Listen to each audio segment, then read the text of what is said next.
चलिए हम अगला सवाल ले लेते हैं। सवाल नंबर 5, प्रश्नावली 16.1, घन और घनाभ से संबंधित हम सवाल यहाँ पढ़ रहे हैं। और सवाल इस प्रकार है कि बगैर ढक्कन का एक बक्सा 3 सेंटीमीटर मोटी लकड़ी का बना हुआ है। इसकी बाहरी लंबाई 146 सेंटीमीटर है, चौड़ाई 116 और ऊंचाई 83 सेंटीमीटर है। इसके अंदर की ओर पेंट कराने का खर्चा ज्ञात कीजिए। और पेंट करने की दर दे रखी है 2 रुपए प्रति 100 वर्ग सेंटीमीटर। चलिए, अगर कोई बक्सा मान लीजिए यह है और इसके ऊपर कोई ढक्कन नहीं है, तो सीधा सीधा अर्थ यह है कि पेंट कहां पर होना है। वो बोल रहा है अंदर की तरफ, तो अंदर की तरफ चारों दीवारों पर होगा और नीचे की तली पर होगा। तो पेंट करने योग्य क्षेत्रफल हम देखें तो वो होते हैं चारों दीवार और तल। सबसे पहले हम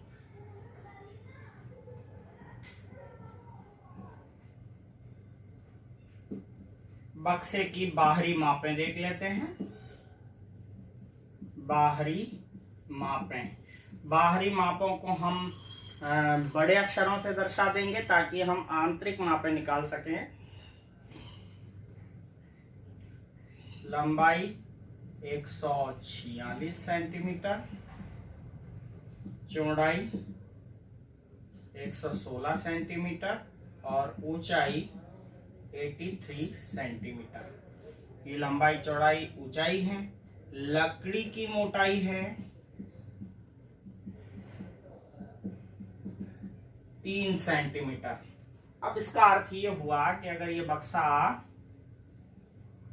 दोनों तरफ से लकड़ी अगर इसमें लगी हुई है, नीचे से भी लगी हुई है, तो जब बाहर की मापें आपको दी गई हैं तो अंदर की मापें निकालने के लिए, देखिए बाहर मतलब यहां से यहां तक की माप दे रखी है, लेकिन पेंट हमें अंदर से अंदर करना है तो अंदर की माप निकालनी पड़ेगी।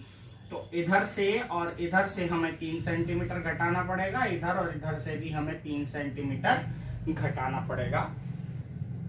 तो बक्से में अंदर की तरफ पेंट करना है तो हमें आंतरिक मापें निकालनी पड़ेगी, यानी आंतरिक लंबाई, अंदर से अंदर की लंबाई कितनी है, अंदर से अंदर की चौड़ाई कितनी है और अंदर से अंदर की ऊंचाई कितनी है। तो बक्से की आंतरिक मापें अपन को निकालनी पड़ेंगी। बाहरी मापें दे रखी हैं, तो आंतरिक मापों के लिए हम स्मॉल लेटर के सिंबल यूज करें। तो आंतरिक लंबाई होगी 146 बाहरी लंबाई है। मान लीजिए यहां से यहां तक 146 है, तो 3 इधर से और 3 इधर से कम करना पड़ेगा, तो यानी 6 सेंटीमीटर कम करना पड़ेगा। तो 140 सेंटीमीटर इसकी आंतरिक माप आ गई लंबाई की। फिर इसके बाद हम चौड़ाई ज्ञात करें, तो चौड़ाई बाहरी है 116, तो बाहरी चौड़ाई यानी कि इधर भी आप देखें तो बक्से को अब इधर से भी अंदर की चौड़ाई अगर अपन को निकालनी है तो बाहर की चौड़ाई में से 3 और 3 सेंटीमीटर कम करना पड़ेगा, यानी यहां भी 6 सेंटीमीटर कम करना पड़ेगा। तो यह हो गया 110 सेंटीमीटर। और आंतरिक ऊंचाई निकालने के लिए 83 में से अब कितना कम करना पड़ेगा। देखो ऊपर ढक्कन नहीं है, मतलब ऊपर लकड़ी भी नहीं है, तो केवल लकड़ी मोटाई नीचे ही है। अब अंदर से अंदर की माप अगर आपको निकालनी है तो केवल एक तरफ से 3 सेंटीमीटर कम करना पड़ेगा। तो यहाँ एक तरफ से हम 3 सेंटीमीटर कम कर लेते हैं। अगर ये ढक्कनदार होता तो हम दोनों तरफ से 3-3 सेंटीमीटर कम करते। ऊपर लकड़ी है ही नहीं, तो फिर हमें कम नहीं करना है ऊपर का मान, केवल नीचे करना है। तो ये हो गया 80 सेंटीमीटर। इस तरह बक्से की आंतरिक मापें आ गई। अब पेंट करने योग्य हम क्षेत्रफल निकाल लेते हैं। पेंट करने योग्य क्षेत्रफल, जैसा मैंने बताया कि पेंट करने योग्य क्षेत्रफल अंदर की चारों दीवारें और नीचे का तलवा है। तो यहां लिखेंगे चारों दीवार प्लस तल का क्षेत्रफल। तो चारों दीवारों का क्षेत्रफल का सूत्र क्या है हम जानते हैं, हमने लिखा है चारों दीवारों का क्षेत्रफल का सूत्र है 2 × h, लंबाई प्लस चौड़ाई। और इसके बाद हम तल का क्षेत्रफल लिखेंगे। तल क्योंकि आयताकार होता है तो आयत का क्षेत्रफल लगेगा L × B। अब इसमें हम वैल्यू पुट कर देते हैं। 2 इंटू एच की वैल्यू है यहाँ पर 140 सॉरी 110। एच की वैल्यू, हाँ एच की वैल्यू यहाँ पर है 80 और एल है 140 और बी है 110। फिर इसके बाद एल 140 और इंटू बी का मान है 110, ये 110। अब यहाँ और सॉल्व करते हैं तो 80 दूनी होते हैं 160, 140 और 110 हो गए 250 और प्लस इन दोनों का गुणा करें तो 2 जीरो तो ये आनी ही है। 11 का गुणा 14 से कर देते हैं, 11 चौका 44, 11 एकम 11 और 4 15, 15,400 ये हो गया। इसको हम और यही सॉल्व कर लेते हैं। 160 और 250 का हमें गुणा करना है तो 2 जीरो हमें प्राप्त पहले से ही है तो 2 जीरो लगा देते हैं और 25 छक्का होता है 150 तो हासिल आया 15, 25 एकम 25 और 15 हो गए 40 प्लस 15,400 पहले से ही है तो दोनों को जोड़ लेते हैं तो 40,000 और 15,400 हो गए 55,400। क्योंकि सारी माप सेंटीमीटर में है और ये एक क्षेत्रफल है इसीलिए इसकी इकाई वर्ग सेंटीमीटर होगी, सेंटीमीटर स्क्वायर होगी। अब हमें इसका मूल्य निकालना है कि कितना खर्चा आया है पेंट करने में। तो क्योंकि पूरा जो है क्षेत्रफल 55,400 है, आपको यहाँ दर देखनी पड़ेगी किस दर से पेंट कर रहा है। यहाँ लिखेंगे चूंकि 100 सेंटीमीटर स्क्वायर पेंट करने का खर्च बराबर है 2 रुपए, इसीलिए आपको 55,400 सेंटीमीटर स्क्वायर पेंट का खर्च कैसे निकालना है।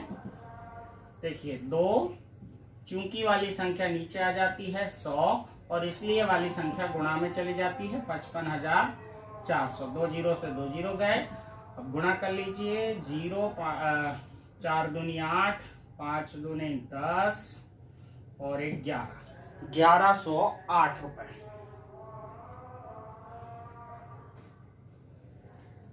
ये इसका उत्तर है, यानी कि कुल अंदर की तरफ पेंट कराने का खर्च आया 1,108। चलिए अब हम यहाँ पर प्रश्न नंबर 6 ले लेते हैं। अगला सवाल है, एक घनाभ की लंबाई चौड़ाई और ऊंचाइयों का योग 19 है तथा इसके विकर्ण की लंबाई 11 सेंटीमीटर है, तो घनाभ का संपूर्ण पृष्ठीय क्षेत्रफल ज्ञात कीजिए।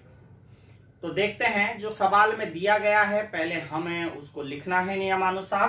तो सबसे पहले घनाभ के लंबाई चौड़ाई और ऊंचाइयों का योग 19 है। तो यहां पर प्रश्नानुसार लंबाई प्लस चौड़ाई प्लस ऊंचाई इन तीनों का योग होता है 19, या हम इसे यूं लिख सकते हैं L फॉर लंबाई, B फॉर चौड़ाई और H फॉर ऊंचाई। इन तीनों का योग दे रखा है 19। अब इसमें आगे तो कुछ सॉल्व होगा नहीं, तो इसके बाद हम इसे समीकरण नंबर 1 नाम दे देते हैं। अब आगे पढ़ते हैं सवाल को। लंबाई चौड़ाई ऊंचाइयों का योग 19 के बाद इसकी विकर्ण की लंबाई 11 दे रखी है, और तो हम यहां लिखेंगे और विकर्ण की लंबाई बराबर है 11 सेंटीमीटर। तो अब जब विकर्ण की लंबाई दे रखी है तो उसका फॉर्मूला हम बराबर के इस तरफ लगाते हैं। याद रखिएगा कि जब भी कोई क्षेत्रफल, आयतन या किसी तरह कोई सूत्र वाली चीज दे रखी हो तो जब ज्ञात करनी हो तो सूत्र उस तरफ लगाना है बराबर के, और जब दे रखी हो तो सूत्र इस तरफ लगाना है। तो लंबाई दे रखी है तो हमें यहाँ पर विकर्ण की लंबाई का सूत्र लगा देना है L square plus B square plus H square बराबर 11। अगली स्टेप में हम यहाँ से रूट हटाएंगे। जब भी किसी तरफ से रूट हटाया जाता है तो उसके दूसरे पक्ष में स्क्वायर लगाया जाता है।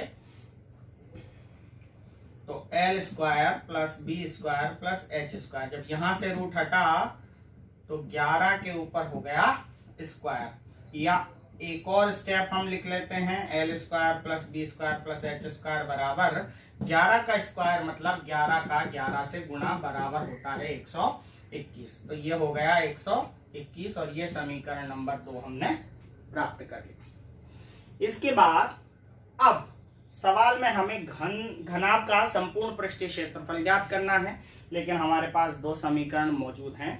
लेकिन हम एक सूत्र जानते हैं, चूंकि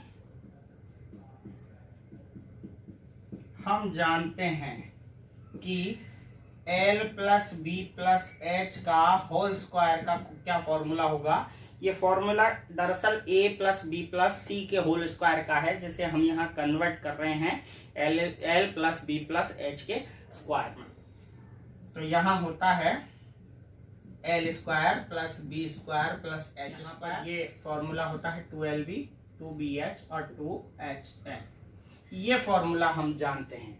अब यहाँ पर जो जो हमें समीकरण 1 और 2 से मान प्राप्त हैं हम उन्हें रख देते हैं। जैसे l plus B plus H की वैल्यू हमें प्राप्त है 19, तो l plus B plus H की जगह हम रख देते हैं 19 और इस पूरे ब्रैकेट के ऊपर स्क्वायर है तो यहाँ स्क्वायर लगा देते हैं। अब फिर इसके बाद यहाँ आते हैं, समीकरण 2 में l square plus B square plus H square की वैल्यू हमें पता है 121, तो इसकी जगह रख देते हैं 121 और इसके बाद यहाँ से 2 कॉमन ले लेते हैं और ये हो गया L B plus B H plus H L. 19 का स्क्वायर होता है 361 और 121 को हम इधर ही ले आते हैं तो माइनस के 121 हो गए। जबकि ये जो बचा हुआ है ये एक फॉर्मूला है, हम जानते हैं ये किसका फॉर्मूला है, घनाभ के संपूर्ण पृष्ठीय क्षेत्रफल का। तो इसे हटा देंगे और इसकी जगह लिख देंगे घनाभ का संपूर्ण पृष्ठीय क्षेत्रफल। तो इस तरह से 361 में से 121 अगर हम कम करते हैं तो 0, 4 और 2, 240 ही घनाभ का संपूर्ण पृष्ठीय क्षेत्रफल यानी कि TSA है। तो हमारा आंसर आ गया है TSA बराबर 240। तो इसकी इकाई है सेंटीमीटर स्क्वायर। चलिए अगला सवाल ले लेते हैं हम। सवाल नंबर 7 है, बहुत आसान सवाल है और मोस्ट भी है। 6 मीटर भुजा के वर्गाकार फर्श के कमरे में 180 घन मीटर हवा है। कमरे की ऊंचाई ज्ञात कीजिए। तो जो कमरा है उसका दरअसल फर्श जो है वर्गाकार है, लेकिन ये पता नहीं है कि ऊंचाई कितनी है। अगर ऊंचाई भी उस वर्ग के फर्श के उसकी लंबाई चौड़ाई के बराबर होती तो हम इसे घन कह सकते थे, लेकिन ये एक घनाभ है जिसकी लंबाई और चौड़ाई बराबर है। तो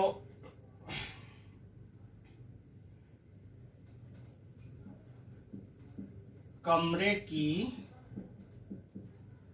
लंबाई, क्योंकि ये जो कमरा है इसका फर्श वर्गाकार है तो लंबाई और चौड़ाई दोनों 6 ही होगी।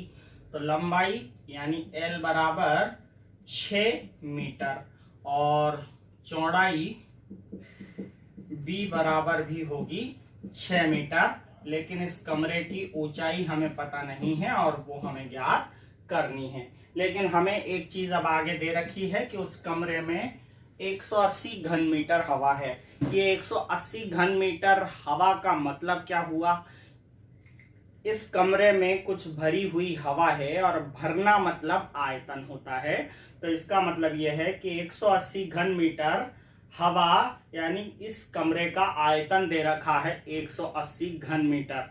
वैसे हम इकाई से भी पता कर सकते हैं कि ये आयतन है या क्षेत्रफल, क्योंकि घन मीटर इकाई है तो ये आयतन ही होगा। तो यहाँ पर कमरे में हवा का आयतन दे रखा है 180 मीटर क्यूब। घन मीटर का मतलब मीटर क्यूब होता है। अब मैंने आपको पहले ही बता रखा है कि कोई भी चीज दे रखी हो, चाहे आयतन हो, चाहे कोई क्षेत्रफल हो, चाहे कोई विकर्ण हो, अगर वो दे रखा है आपको तो उसका फॉर्मूला बराबर के इधर लगाना है और उधर वो संख्या लिखी रहने देना है। तो हमें यहाँ या लगाकर कमरे में हवा का आयतन, अब ये कमरा जो है वो घनाभाकार है, क्योंकि फर्श तो वर्गाकार है लेकिन ऊंचाई अलग है, इसलिए हम इसे घनाभाकार मानेंगे।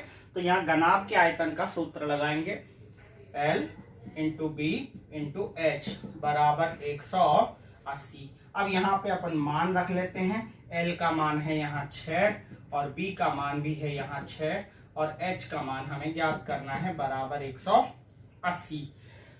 कई बच्चे यहाँ पर डायरेक्ट गुणा करते हैं और फिर उसको नीचे ले जाते हैं। यहाँ आप मेरी सलाह ये है कि आप यहाँ गुणा ना करें और डायरेक्ट नीचे ले जाएं। तो H बराबर 180, क्योंकि गुणा की संख्याएं हैं तो यहाँ भाग में चली जाएंगी 6 इंटू 6। अब आप इसको अलग अलग विभाजित कर सकते हैं, काट सकते हैं, बहुत आसान हो जाएगा। वैसे अगर आप इनको गुणा कर देते तो 36 का पहाड़ा आपको थोड़ा मुश्किल हो सकता था, इसीलिए हम इन दोनों को अलग अलग काटेंगे। पहले हम ये 6 से काटते हैं, 6 18, 0 30 बार कट गया। फिर इस 6 से वापस काटते हैं 5 बार, तो H की वैल्यू यहाँ 5 आ गई। अतः कमरे की ऊंचाई H बराबर आ गई 5 मीटर। आंसर मैं बार बार आपसे यही कहूंगा कि जो उत्तर में लास्ट में संख्या आती है उसमें इकाई जरूर लगाइएगा, इकाई भूलिएगा मत। अब हम अगला सवाल लेते हैं, सवाल नंबर 8। सवाल नंबर 8 में लिखा हुआ है 44 मीटर लंबी, 1.5 मीटर ऊंची और 85 सेंटीमीटर चौड़ी दीवार बनाने में 22 centimetre into 10 centimetre into 17 centimetre माप की कितनी ईंटों की आवश्यकता होगी। तो हम देख लेते हैं। सबसे पहले तो एक है दीवार और एक है ईंट, दोनों के माप दे रखे हैं हमें। दीवार भी घनाभ होती है यानी कि क्यूबॉइडल होती है और ईंट भी घनाभाकार होती है यानी कि क्यूबॉइडल होती है।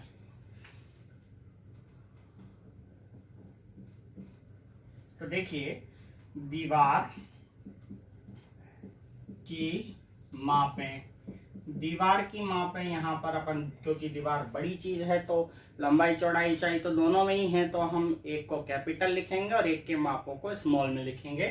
तो यहाँ L बराबर 44 मीटर, यहाँ B बराबर 1.5 मीटर और H बराबर 85 सेंटीमीटर। तो यहाँ पर 3 माप दे रखे हैं, तीनों की जो यूनिट है वो अलग है, 44 मीटर, 1.5 मीटर और 85 सेंटीमीटर। तो क्यों ना हम तीनों की यूनिट को एक जैसा कर लें, क्योंकि ईंट की यूनिट भी सेंटीमीटर में ही है, तो इन सबको सेंटीमीटर में ही चेंज कर लेते हैं।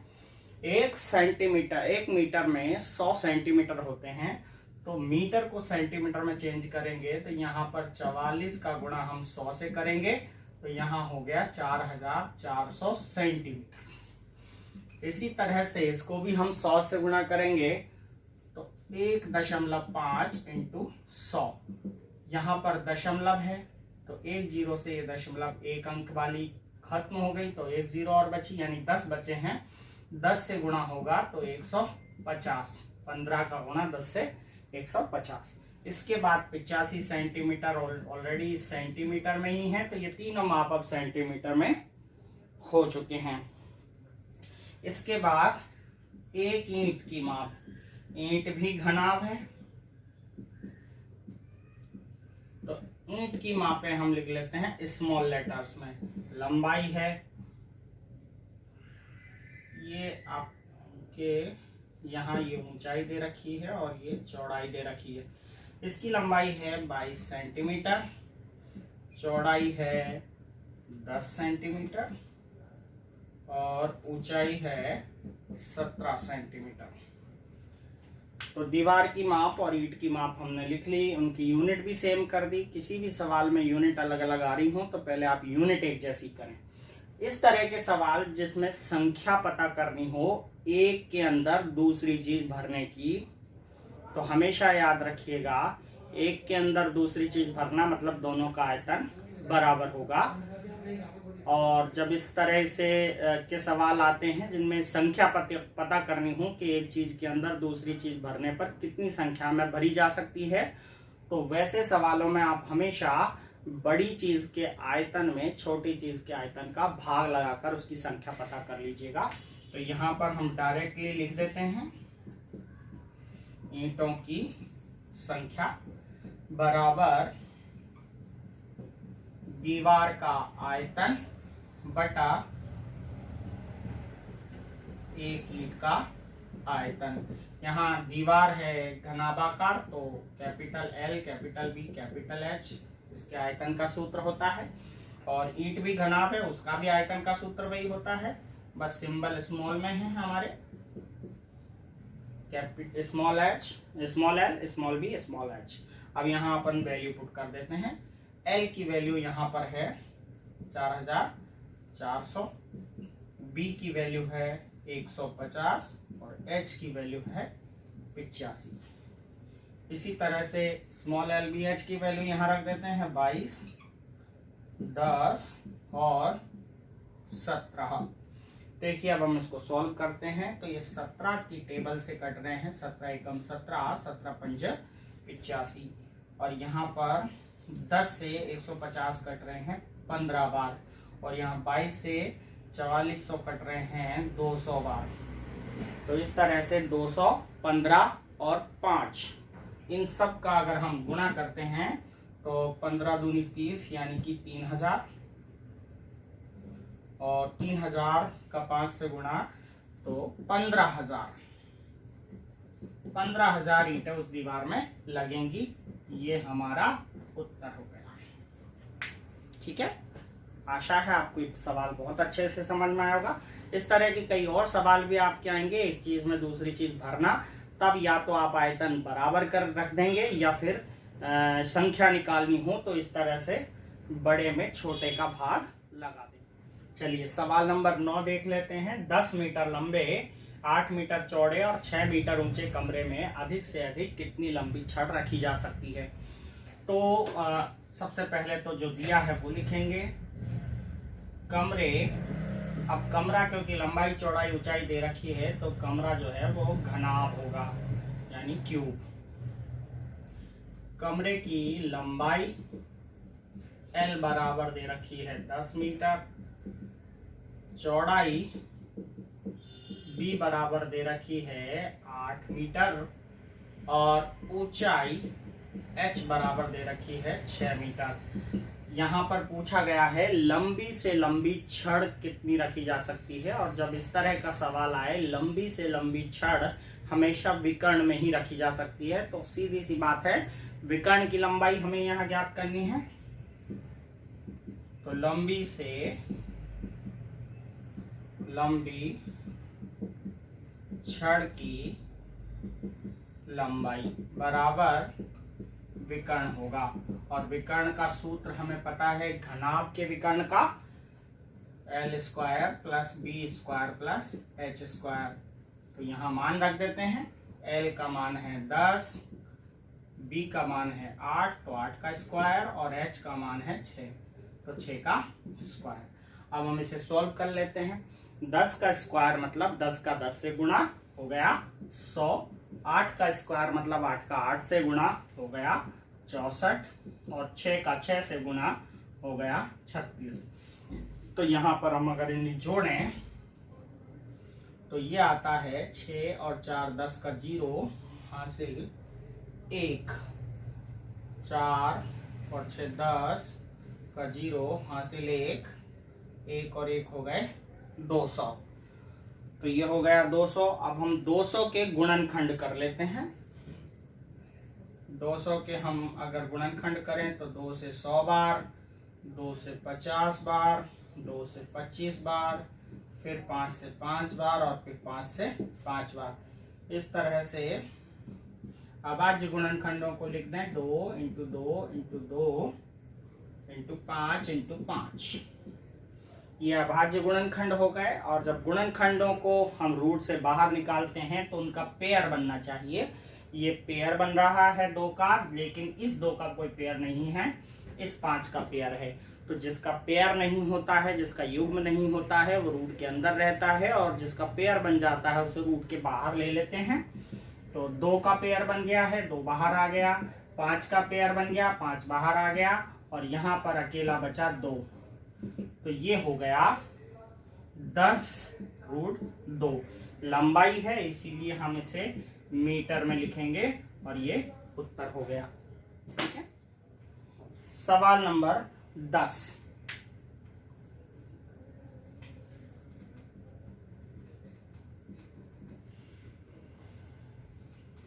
एक घन का आयतन 512 घन सेमी है। उसकी भुजा ज्ञात कीजिए।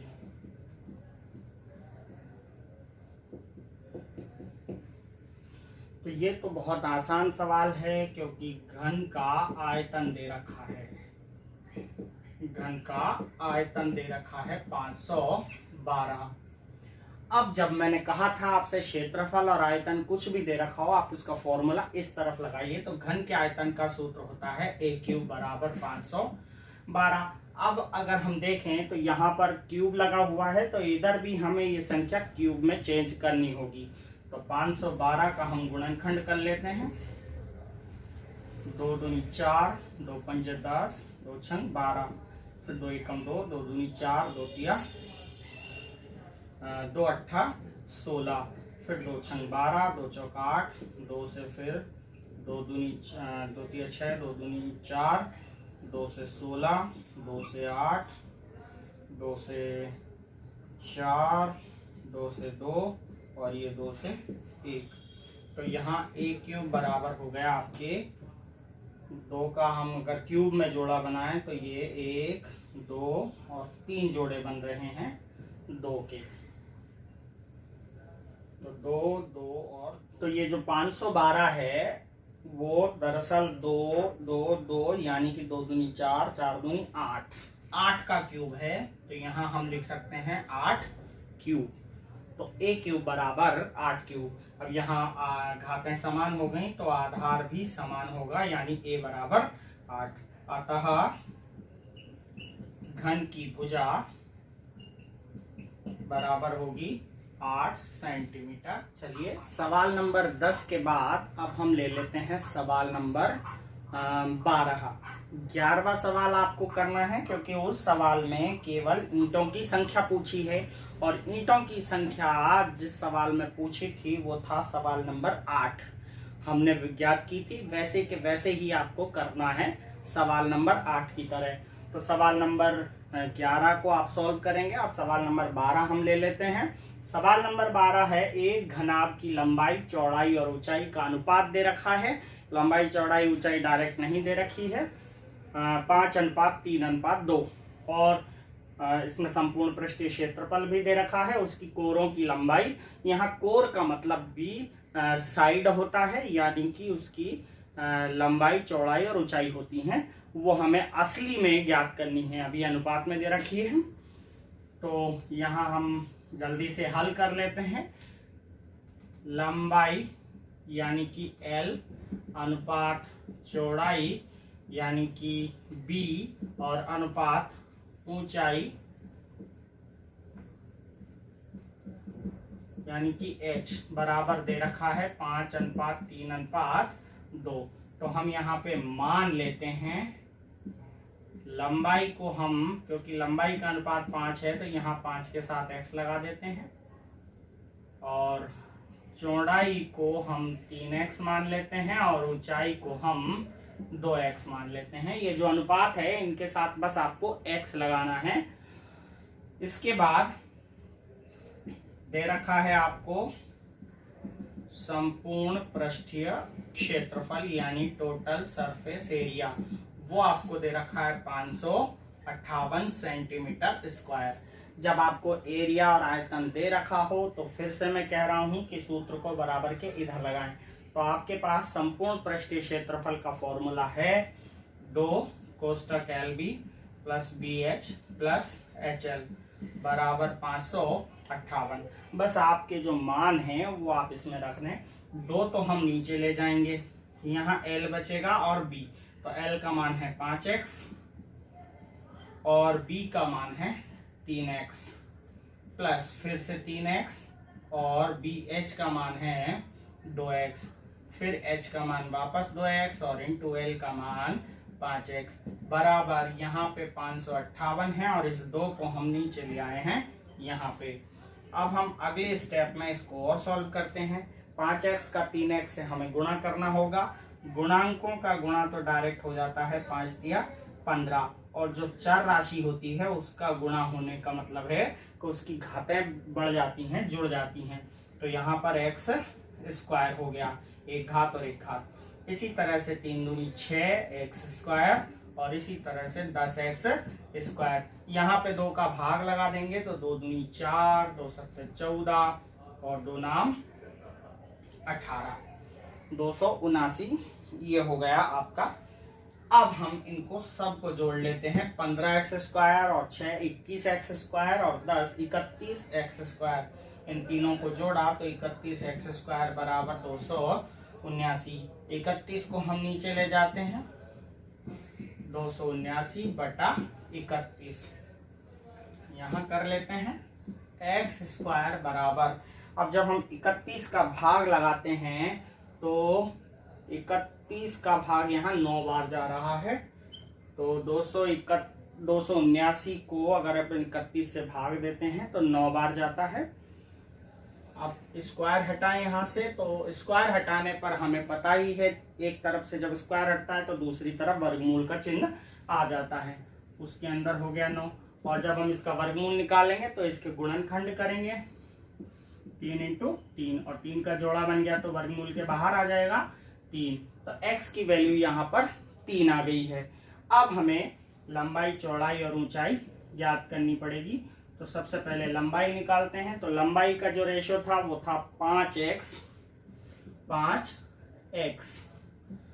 तो यहाँ पे 5 इंटू एक्स की वैल्यू जो हमें प्राप्त हुई है हम वो रख देते हैं। 3 बराबर हो गया 15। इनकी जो इकाई है वो सेंटीमीटर है, तो ये 15 सेंटीमीटर। इसी तरह b निकाल लेंगे। 3x बराबर 3 इंटू एक्स की वैल्यू भी 3, 9 सेंटीमीटर, और h बराबर है 2x, तो 2 इंटू एक्स का जो मान है वो 3 आया था, बराबर हो गया 6 सेंटीमीटर। इस तरह से हमें लंबाई, चौड़ाई और ऊंचाई प्राप्त हो गई और यही हमारा उत्तर है। ये आपकी प्रश्नावली 16.1 कंप्लीट हो गई है। आगे हम बहुत जल्द 16.2 और 3 और 4 लेकर